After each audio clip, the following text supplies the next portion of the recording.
कहो मन रसिक बिहारी लाल, बांके अंग अंग बांकी चाल। कहो मन राधा रमन लला, जो निज जन मन पूरन का। कहो मने श्यामा श्याम, ये धरे युगल छविन गुण गाम। ये धरि उन रूप ललाम, हसुवन बरसी बनी रस धाम। ये धरि उन रूप ललाम, हसुवन बरसी बनो रस धाम। कहो मने श्यामा श्याम, ये धर युगल छविन गुण ग्राम।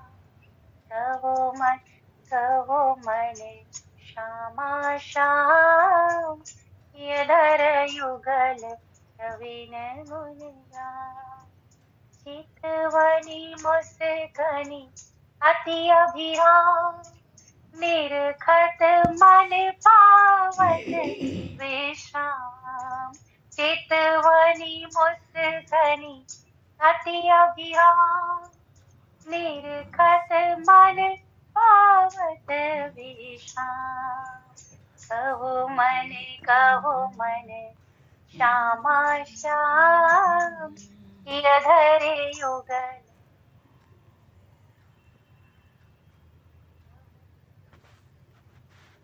कहो मन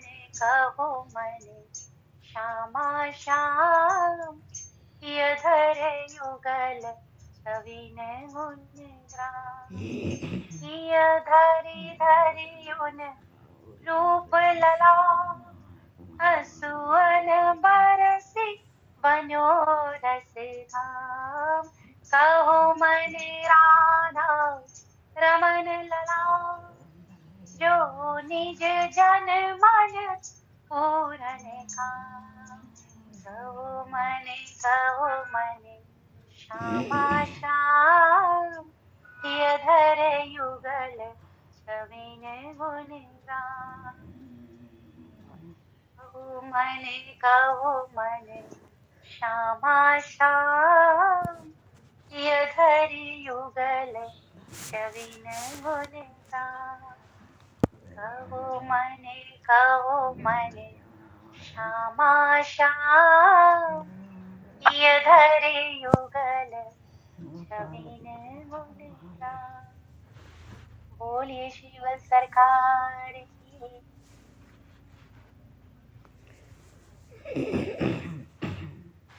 अरे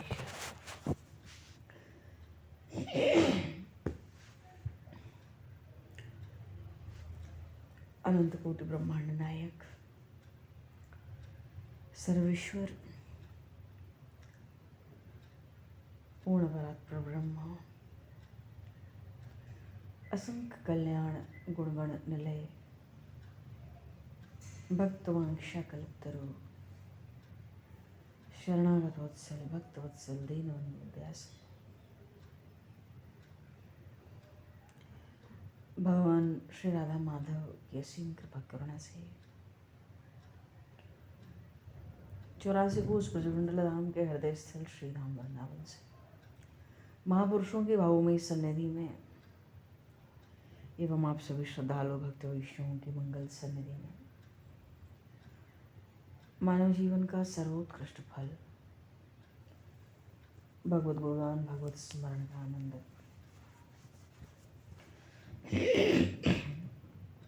हम सभी भगवान श्री कृष्ण की मधुर दिव्य लीलाओं के माध्यम से प्राप्त करने जा रहे हैं। सर्वप्रथम आप सभी भक्तजनों के श्री चरणों में भगवत भाव से सादर वंदन सादर नमन। आप सभी को यथायोग्य जय सिया राम, जय जय श्री राधे, हरि शरणम, जय श्री कृष्ण जी। जय भगवान।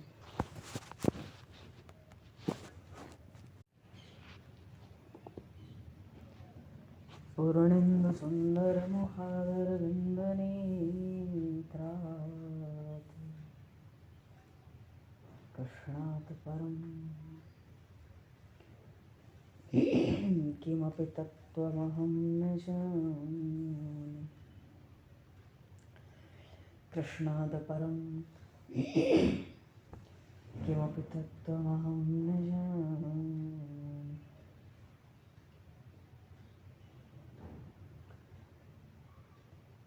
बोलिए श्री जुगल सरकार की जय। पूर्व प्रसंग में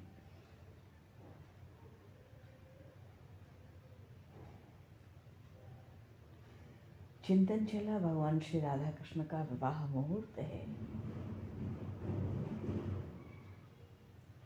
नंद बाबा ने तो इनको बाल स्वरूप से भेजा था श्री वृषभानुनंदिनी के साथ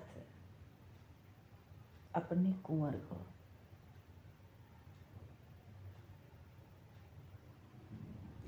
उधर वृषभानु बाबा मिले तो वो वृषभानु भवन पहुंच गई और इधर मैया मिली द्वार पर, भद्र मिला, दाऊ मिले, सब प्रतीक्षा कर रहे थे नंदनंदन की। बाल स्वरूप से तो ये अपने अपने स्थानों में पहुंच गए निवास पर जो नित्य युगल स्वरूप है, किशोर स्वरूप, बीच मार्ग में ही मेघों की गर्जना है, भारी बरसात की पूरी आशंका है। नंद बाबा तो बड़े गोपों के साथ गऊओं को लेकर लौट ही जाएंगे, पर बाल रूप से ही अपने अपने निवास को पहुंच गए। पर जब सहसा आकाश में बड़ा प्रकाश प्रकट हुआ और उससे एक बड़ा विशाल हंस और हंस पर विराजमान चतुर्मुख कमलासन सृष्टिकर्ता वो जगतपिता श्री ब्रह्मा जी, और उन्होंने उस प्रकाशमय वाणी से कहा कि हे भगवान, हे देव, आज आप दोनों का विवाह मुहूर्त है। श्याम सुंदर प्रसन्न हुए और विवाह की स्वीकृति होते ही, अभी कोई निकुंज लीला, पार्थिव लीला तो नहीं है,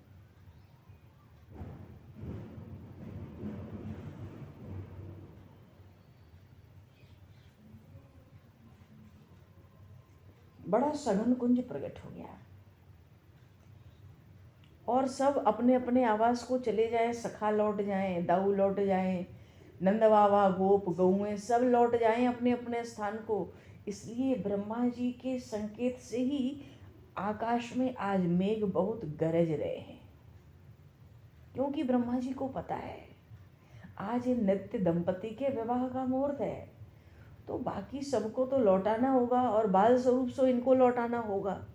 क्योंकि अगर ये वृषभानु बाबा के महल नहीं पहुंची लाडली जी और नंद भवन में श्याम सुंदर नंद कुंवर नहीं पहुंचे,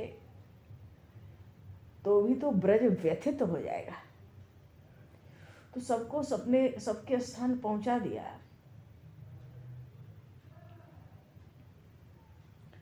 ब्रह्मा जी भी बहुत प्रसन्न हुए स्वीकृति मिलने से विवाह की। जमुना जी का तट है, बड़ा सघन कुंज है, अपने नित्य किशोर रूप में विराजमान है जुगल। ब्रह्मा जी तो संकल्प से ही सृष्टि करते हैं, संकल्प से सब पूजन सामग्री, विवाह की सामग्री प्रकट कर दी। हंसकर नंदनंदन ने पूछा, कन्यादान कौन करेगा?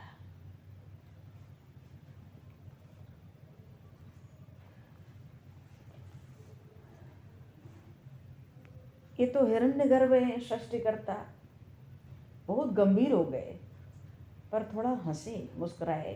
ये असत्व, ये अधिकार तो आज मेरा है।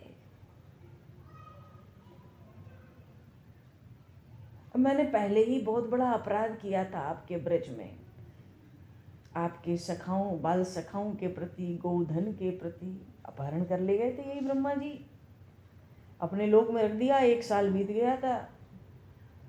आज उस लीला चरित्र का स्मरण हुआ कि पहले ही बहुत अपराध किया है आप लोगों के प्रति, इस ब्रजधरा के प्रति। और आपकी ये जो अभिन्न सहचरी हैं, आज इनकी कृपा से पिता होने का भी अधिकार पा जाऊंगा। और भीतर जो अंतर में मेरे बड़ा ताप है, परताप है या पश्चाताप है, तब से जल रहा हूँ उस अपराध के कारण, तो आज स्वतः ही शांत हो जाएगा।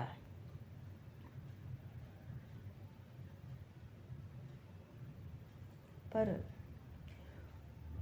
वो नीलमणि समझते हैं, ऐसी बातें बनाकर सृष्टिकर्ता ब्रह्मा जी आज हम दोनों के चरण पूजन का सौभाग्य सहज ही पा लेना चाहते हैं।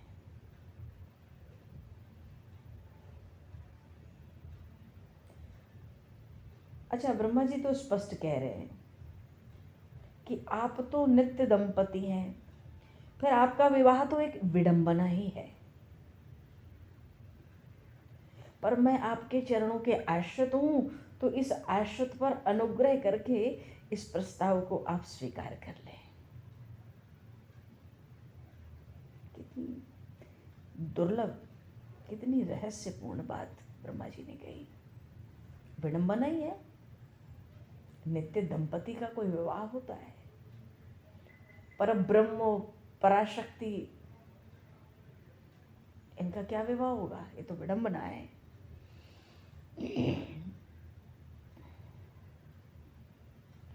अच्छा, शास्त्रों में लिखा है, जिस कन्या का विवाह होता है उस कन्या का पिता अगर शास्त्रज्ञ हो, शास्त्रों का भली भांति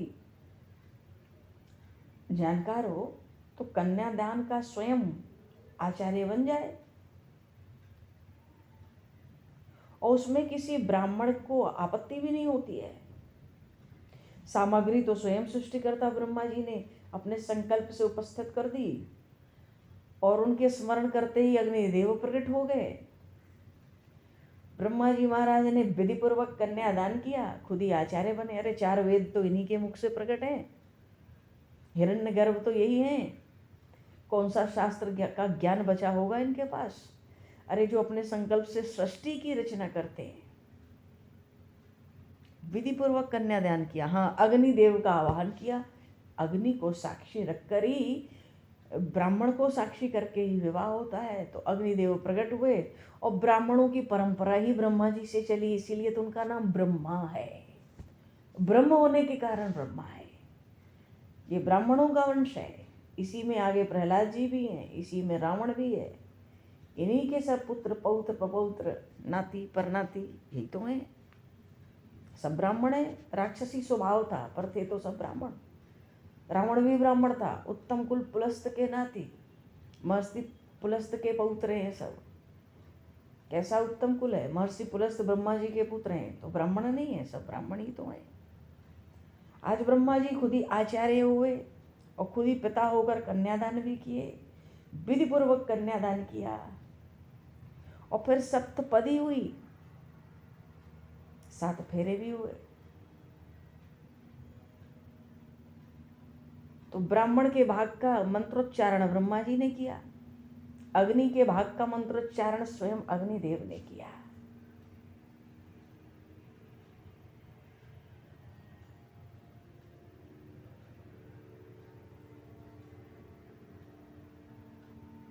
जब विवाह हो गया, पीछे ब्रह्मा जी ने हाथ जोड़ा, कहा कि हे देव, मैं कितना कंगाल हूं, आप दोनों जानते हैं।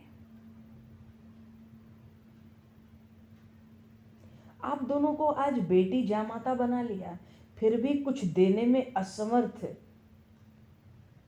इस विवाह का मैं आचार्य होने के कारण वरदान ही मांगता हूं।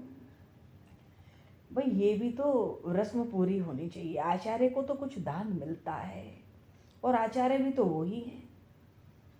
आचार्य का स्वीकार कौन करता है? आचार्य को तो दिया जाता है। बड़े दुखी हैं ब्रह्मा जी इसके लिए। तो प्रभु ने कहा, आप कहो आपकी क्या इच्छा है। ब्रह्मा जी कहते हैं, आप दोनों के श्री चरणों में मेरी अविचल प्रीति बनी रहे। बोले श्री जुगल सरकार की जय। जन्म जन्म रति राम पद, यह वरदान आन।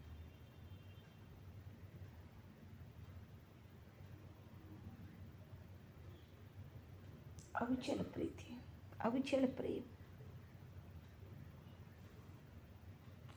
दो ने तथास्तु भी कह दिया।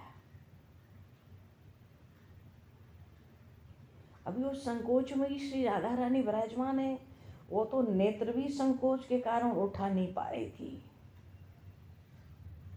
चलो जी, ब्रह्मा जी विदा हुए। वो नृत निकुंज,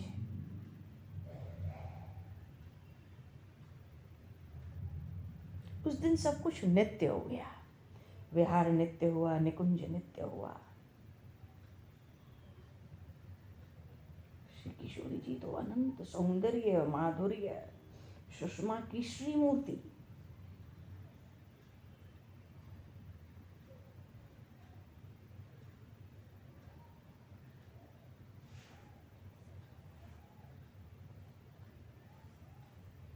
सृष्टि को भी बहुत आनंद हुआ।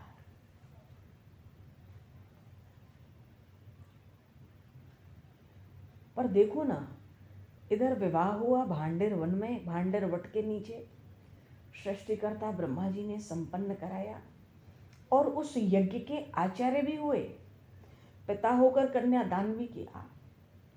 और ज्यादा देर नहीं हुई, कामदेव की धमक मानो ब्रज में होना चाहती है। और देवऋषि नारद तो दया के धाम है। ये तो कामदेव जानता है।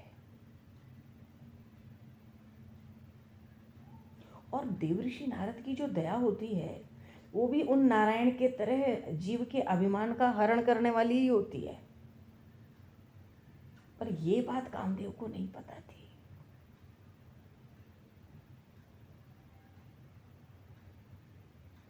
अगर काम कोई दर्प करे, अहम अभिमान करे, तो काम कोई अहम कर रहा है, इसको अभिमान हो गया है, या कामदेव अभिमानी देवता है, ये कहने का कोई साहस नहीं कर सकता। क्योंकि यही काम चला था भगवान शिव के पास 2 घड़ी में, और सृष्टि में सब मर्यादाएं टूट गई थी।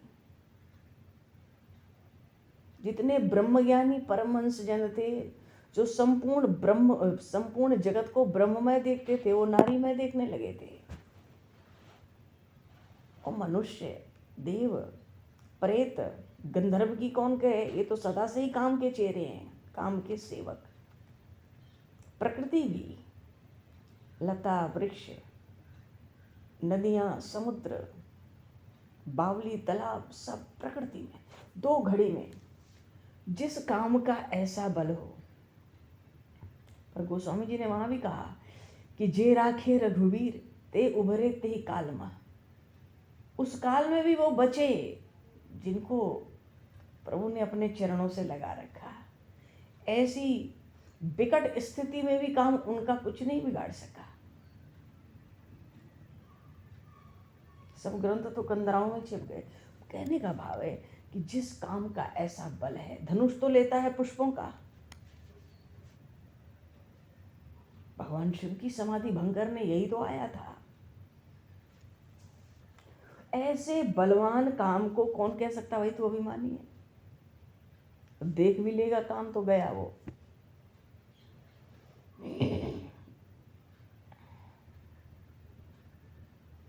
आज कामदेव सोचता है, अरे मैं वही तो हूं जो कभी सृष्टिकर्ता ब्रह्मा जी को भी मैंने उनके पुत्रों के सामने विवश बना दिया था। तो उन सृष्टिकर्ता की सृष्टि का कोई भी प्राणी, अब वो ऋषि मुनि तपस्वी कोई भी हो, कैसा भी हो, मेरे सम्मोहन बाण से मेरी शरण में ना आ जाए, ये संभव नहीं है।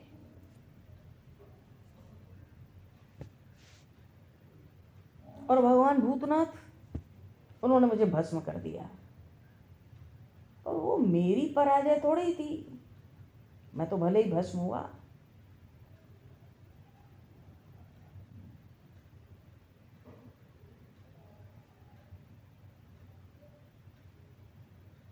पर काम तो सृष्टि में बिना शरीर के था, उसका नाम पड़ गया था अनंग।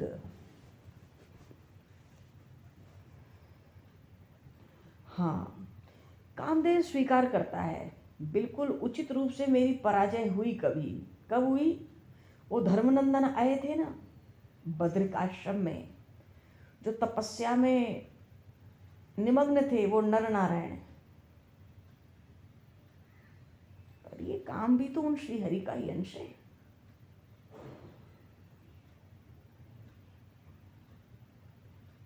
अंश है तो अपने अंशी से तो छोटा ही रहेगा, क्योंकि नर नारायण, ये नर नारायण तो साक्षात नारायण ही, मैं इन्हीं का अंश हूं, तो इनसे छोटा रहना ही चाहिए, कोई बात नहीं। अरे उन श्री हरि के चरणों के आश्रित रहने वाले प्रेमी जन, भक्त जनों से भी अगर मैं पराभूत हो जाऊं, पराजित हो जाऊं, हो ही जाया करता हूं। और उन्हीं आनंदगण का चरण आश्रय लेकर ही देवर्षि नारद, और देवर्षि नारद जैसे जो दूसरे हैं, उन्होंने मुझे पराजित कर रखा है, पर मैं इसको अपनी पराजय नहीं मानता। पराजय क्यों नहीं मानता कामदेव? क्यों? उसको मालूम है मैं जिसका अंश हूं, वो श्री हरि के चरणों में ये जाके भक्तजन, इनके प्रेमी जन बैठ जाते हैं, उनके चरणों में बैठ जाते हैं, इसलिए मुझसे निर्भय रहते हैं। चरणों से उठ जाए तो मैं बता दूं मैं कौन हूं। भगवान ऐसे भक्त वत्सल है। अब भगवान शिव ने मुझे भस्म करके अनंग बना दिया। काम को लगता है मेरी सामर्थ्य भगवान शिव ने बढ़ा दी। पहले तो शरीर में दिखता था, अब तो दिखता भी नहीं, बल बढ़ गया। क्यों? जब दिखता नहीं हूं तो अधिक आक्रामक हो जाता हूं। एक समय की बात हुई, देव ऋषि नारद ने देवलोक में काम को देखा, हंस पड़े। हंसकर देव ऋषि नारद ने कामदेव से कहा, अरे ओ सुमन सुकुमार देवता, काम का सौंदर्य क्या पूछना है, और पुष्पों से भी ज्यादा कोमल है उसका श्रीअंग। कहते हैं, अरे ओ सुमन सुकुमार देवता, अब तुम स्वर्ग के इस नंद कानन में ही रहना, नंदन कानन में। पृथ्वी की ओर देखने की धृष्टता मत करना। उत्तेजित हो गया काम। अच्छा, पृथ्वी पे क्या कोई अभूतपूर्व परिवर्तन हो गया है? मानो कोई नई बात सृष्टि में कर रहे हो क्या? या यूं कहो कि उन त्रिपुरारी से प्रबल कोई तपस्वी पैदा हो गया है पृथ्वी पर,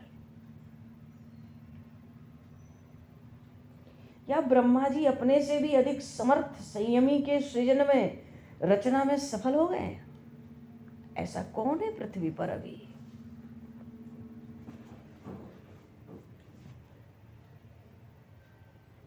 व्यंग किया देव ऋषि ने।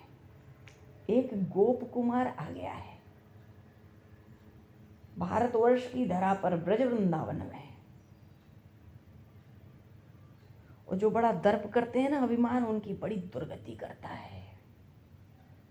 और कहीं भूलकर उधर मत भटक जाना। उसका तो व्रत है अभिमानियों का अभिमान तोड़ना, इसलिए तुम उससे दूर रहो। और इसी में अपने ऊपर देव को अनुकूल समझो, विधाता को। तुम बहुत दुख पाओगे अगर उधर गए तो।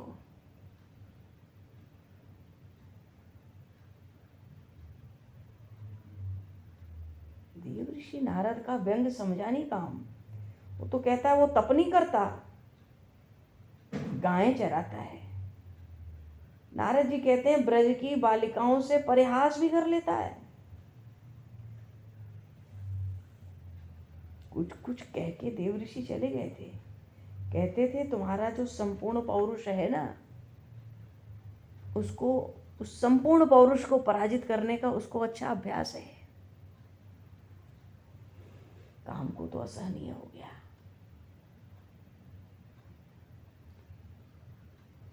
पुष्प के धनुष को धारण करने वाले काम को कोई गोप कुमार पराजित करेगा? वो भी कोई तपस्वी नहीं, बालक, और वो भी जो नन्ही नन्ही बच्चियों के साथ, कन्याओं के साथ प्रयास करता है। मेरे विकार तो उसमें विद्यमान है, ये तो निश्चित हो गया पहले ही, अब मैं उसे देख लूंगा।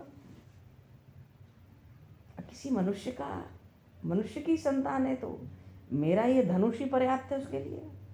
अपने दल बल सेना सहायक की मुझे क्या आवश्यकता है?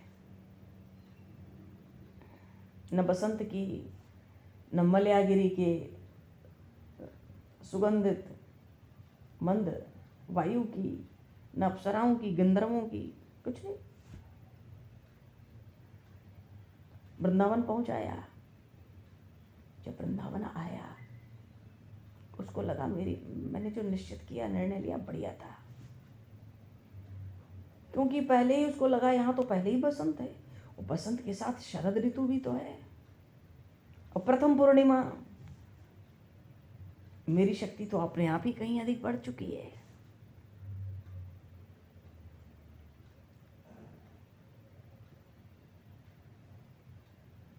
तो काम जहां प्रकट हुआ, वृंदावन तो एक वन ही है, वो पूरा वृंदावन इस काम के सम्मोहन से, पुष्पों से, अतिशय कोमल सुगंधित पुष्पों से सज गया। और उसकी सुगंध बड़ी मादक, अणु अणु को काम उत्तेजित करने लगा। भ्रमर, पशु, पक्षी सब काम के प्रभाव से उन्मत्त हो रहे हैं। शाम का समय, सूर्यास्त हो चुका था, सब दिशाओं में लालिमा छाई थी।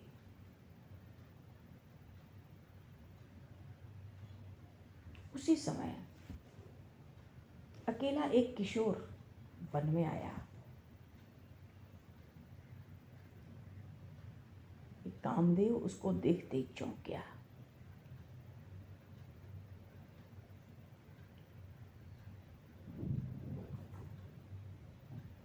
मेरे समान ही श्याम है, पुष्पों से अधिक कोमल है, इसके श्रीअंगों का सौंदर्य और सुकुमारता देखकर तो मेरा अपना जो सुंदर रहने का गर्व था गल गया। कौन है ये?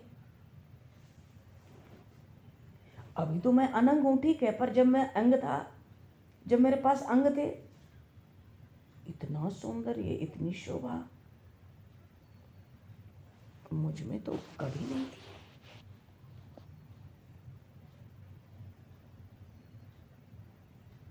और कुछ तो इसकी सौंदर्य राशि की बूंद इसके पुत्र को भविष्य में प्राप्त जरूर होगी। काम सोचने लगा, हे विधाता, मैं कभी इसका पुत्र ही हो जाता तो इसका कुछ सौंदर्य मुझे मिलता। श्री कृष्ण के प्रथम पुत्र प्रद्युम्न, कामदेव ही प्रद्युम्न होके प्रकट हुए। ये वरदान तो भगवान शिव ने उस रति को उसी समय दे दिया था जब कामदेव को भस्म किया था। चलो, इसका पुत्र बनकर आऊं तो कुछ सौंदर्य राशि तो उसकी मिल जाएगी। और बड़ी घनी घुंघराली अलकें, मस्तक पर लहराता हुआ मोर पंख, मस्तक पर गोरोचन का तिलक, कंठ में बनमाला,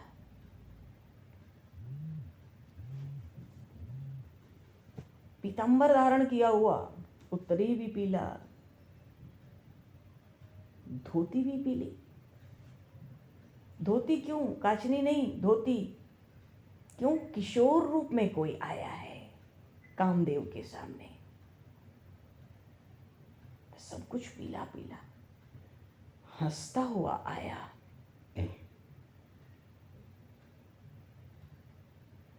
कामदेव देखने लगा, संपूर्ण प्रकृति में जो काम का अभी तक सम्मोहन चल रहा था उसके आने से समाप्त हो गया। पशु पक्षी भौरे सब अपने काम के लिए भूल गए। काम देख रहा है इधर उधर, अरे ये कौन आया हंसता हुआ, मेरा कहीं कोई प्रभाव ही नहीं बचा। अपने पर झुंझलाहट हो गई उसको, सोचता है मुझे अप्सराएं लेकर आनी चाहिए थी। तो एक पारिजात का वृक्ष था, उसके नीचे एक शिला थी, उस पर काम बैठ गया।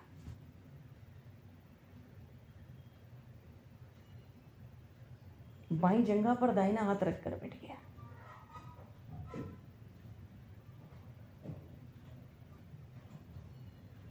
चांद प्रकट हुआ गगन में, उस वन का पत्ता पत्ता चमक उठा। जमुना का वो तट और वो जल उस शरद ऋतु की पूर्णिमा की चांदनी के प्रकाश से प्रकाशित होकर बड़ी भारी शोभा से सब संपन्न हो गए। अच्छा, संध्या काल है, शरद ऋतु की संध्या है। उस संध्या का ऐसा सौंदर्य, ऐसा वहां का वातावरण उस समय, हमको लगता था ये परिस्थिति तो बड़ी सहायक है मेरे लिए, और मैं पूर्ण प्रयत्न कर लेता तब भी सृष्टि में इतनी सहायता प्रकृति की नहीं मिल पाती जो आज मिल रही है। व्याकुल हो गया। आज व्याकुल होकर सोच रहा है अप्सराओं को तो लाया नहीं, पर हाँ, इस समय तो कोई भिलनी की भी कन्या मिल जाती तो मैं इस गोप कुमार को देख लेता।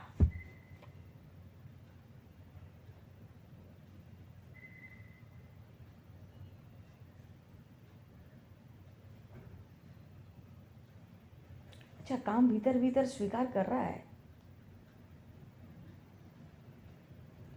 कि ये जो किशोर आया है हंसता हुआ, इसके मन को भी मैं स्पर्श क्यों नहीं कर पा रहा हूं। अनेक बार प्रयास उसने किया, ऋषि मुनियों तपस्वियों का मन में सम्मोहित कर लेता था, अपने बाण की शक्ति में ही मैं प्रवेश कर जाता हूं। और देखो, कटकी काचनी से मुरली निकाल ली इसने, मुरली निकाल के अधरों पर रख लिया।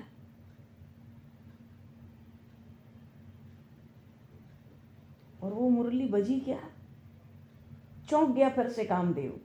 सातवें स्वर में जो काम का बीज है ना, क्लिम, वही बीज धीरे धीरे गूंजना आरंभ हुआ। काम सोचा ये क्या, इसने तो मेरा ही मंत्र बीज बजा दिया, ये तो मेरा ही आवाहन कर रहा है। अरे ये आवाहन कर रहा है या मुझे चुनौती दे रहा है।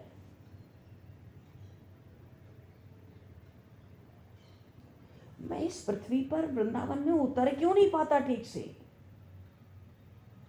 मेरे बीज का, काम बीज का स्वर गूंज रहा है। मुझे, मेरा तो प्राण बल बढ़ जाना चाहिए, मैं तो शिथिल हुआ जा रहा हूं। मेरी शक्ति, मेरे सम्मोहन की शक्ति मानो आकाश में ठहर गई है। ये क्या हो रहा है, मेरा ही आह्वान हो रहा है और मुझे जाने को नहीं मिल रहा है। मेरे पास शक्ति नहीं बची। ये कौन सी शक्ति है ये,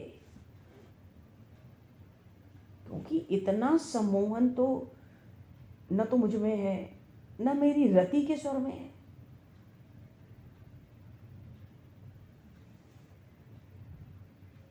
और उस बांसुरी के स्वर में राधा राधा राधा, राशेश्वरी राधा, राधा राधा राधा, प्राणेश्वरी राधा।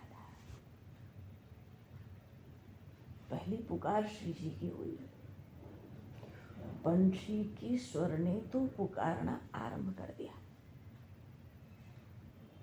और फिर भैया काम देखता है कि अनेकों नेक नारियों का नाम पुकारने लगी है बंशी।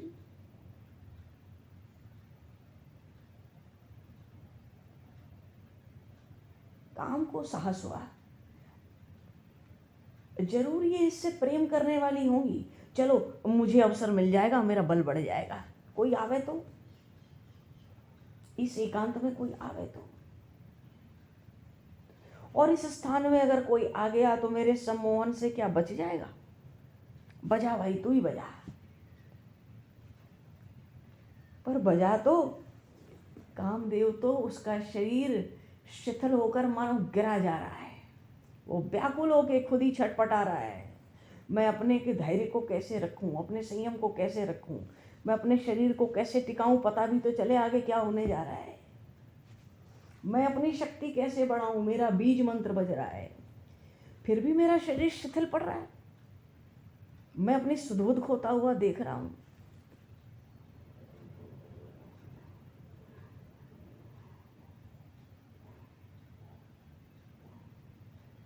और भैया आश्चर्य से आकाश जी देखा, पास में जो नगर था, हजारों हजारों नारियां दौड़ रही हैं, ये सब किशोरियां हैं। काम सोच रहा है, मैं मूर्ख था जो अब तक अप्सराओं को साथ न लाने का कारण, न ले आने के कारण मैं थोड़ा दुखी हो रहा था, अब क्या पूछना है। पर जब उन गोपियों को काम ने दूर से देखा, क्योंकि एक एक का नाम बंशी बट पर कदम के वृक्ष पर बैठकर जब प्रभु ने बंशी बजाई तो एक एक गोपी का नाम लेकर बुलाया है। जब उन गोपियों का दर्शन हुआ, उस सौंदर्य का, काम ने सोचा मूर्ख ही तो था जो अप्सराओं को लाता। क्यों, ये जो नारियां दिख रही हैं, इनका जो एक का, इनमें से एक का भी जो सौंदर्य है, उसके हजारवें अंश में तो स्वर्ग में कोई अप्सरा नहीं है। इस सौंदर्य की फिर यहाँ अप्सरा लाके क्या करता, मेरे मुख पे कालिक पुत जाती।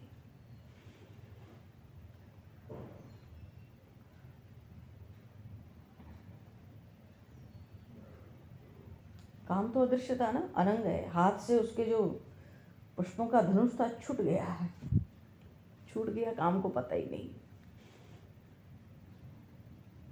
और धनुष का करता क्या, शरीर में शक्ति नहीं थी बाण चलाने की, न कोई सम्मोहन की शक्ति बची, न कोई तीक्ष्णता बची, कुछ नहीं बचा। क्यों, इन गोपियों में एक एक का कटाक्ष ऐसा है कि काम का धनुष छूट गया।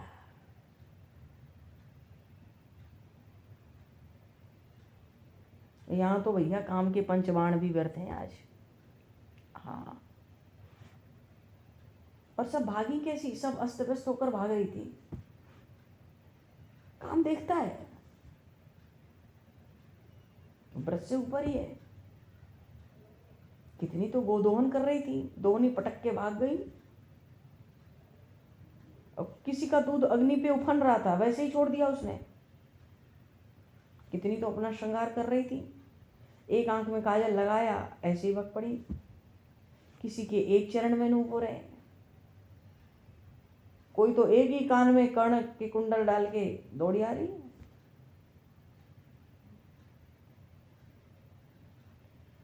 बहुत सी गोपियां ऐसी जिनके एक ही चरण में आलता लगा है, दूसरे में भूल गई।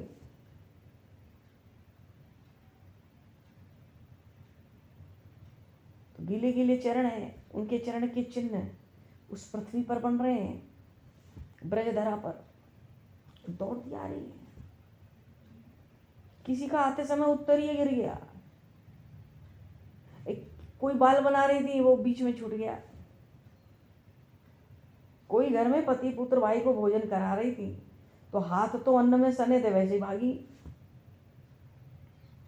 और कितने के तो अंक में शिशु थे, ऐसे ही छोड़कर भागी, पृथ्वी पर डाल दिया। क्यों, बंशी ही ऐसी बजती थी। अरे जिस बंशी के स्वर से शिव की समाधि टूट जाती थी, जिस बंशी के ध्वनि से जमुना उल्टी बहती थी, जिस स्वर को श्रवण करके ब्रह्मा जी वेदवाणी भूल जाते थे। और क्या करेंगे, लकड़ियां चूल्हे में लगी हुई गीली हो जाती थी, उनके दूसरे छोर से फेन निकलने लगता था। तो ये तो प्रकृति की बात है, ये तो ब्रज की गोपियां हैं।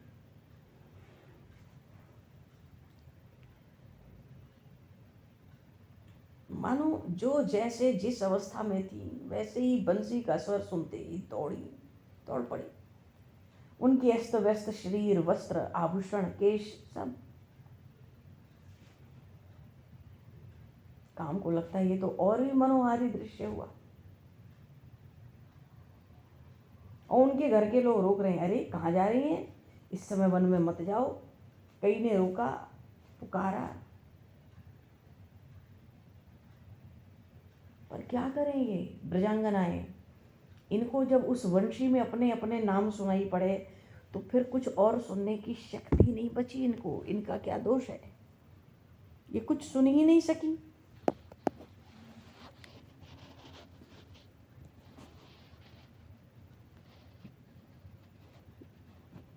पर काम अपने प्रभाव को तो जानता है। आज इस वंशी का प्रभाव, इस वंशी के स्वर से ही तो वो भी शिथिल पड़ा है, प्राणहीन हो रहा है। ऐसा असीम प्रभाव, जिस प्रभाव की काम कल्पना भी नहीं कर सकता था।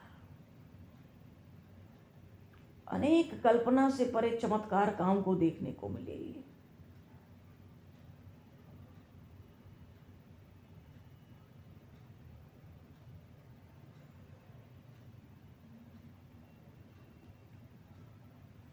रासलीला अवतार लीला नहीं है,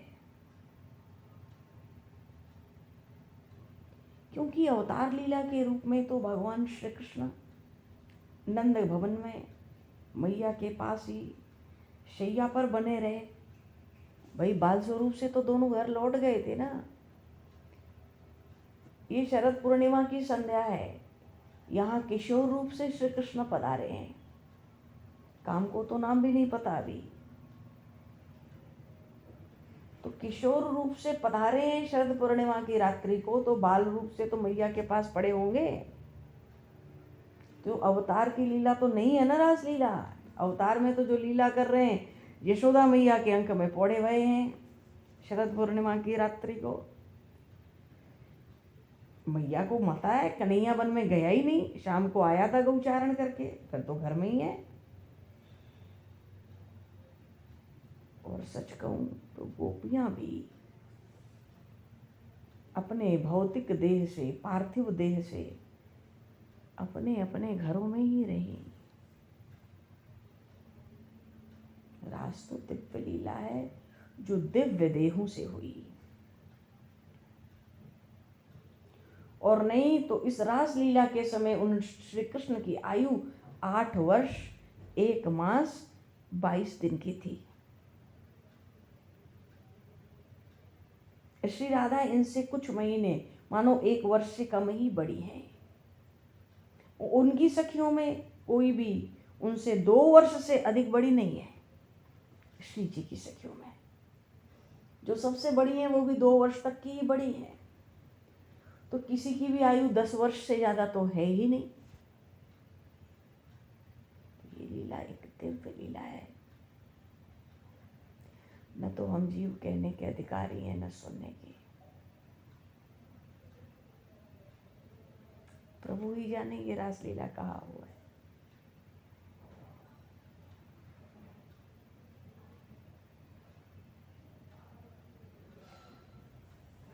चलो जी,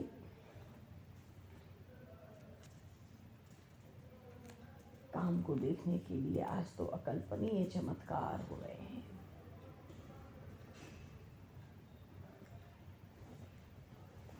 भगवान अभी तो समय को दृष्टिगत करते हुए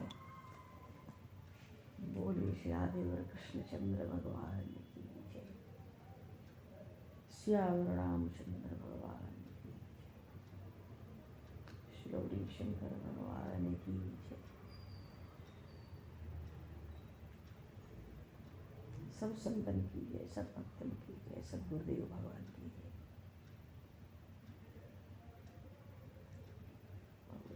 समय को दृष्टिगत करते हुए यहीं पर वाणी को विराम।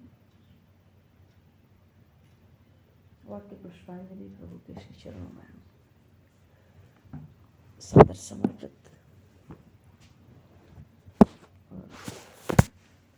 आप सभी को भी यथा योग्य